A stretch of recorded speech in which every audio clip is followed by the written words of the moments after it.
الحمد للہ وحدہ والصلاة والسلام علی من لا نبی بعدہ۔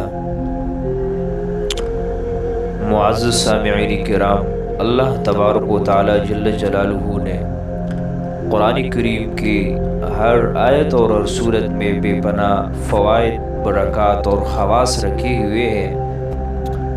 چنانچہ سورہ مائدہ کی آیت نمبر 59، قُلْ يَا أَهْلَ الْكِتَابِ هَلْ تَنْقِمُونَ مِنَّا،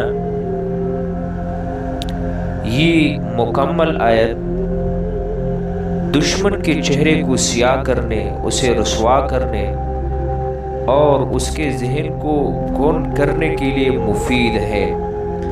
اسی طرح سورہ انعام کو کسی بھی مہم غرض کے لیے چاہے اس سورت کو پڑھ کر دعا کرے، انشاءاللہ تعالی وہ دعا پوری ہوگی۔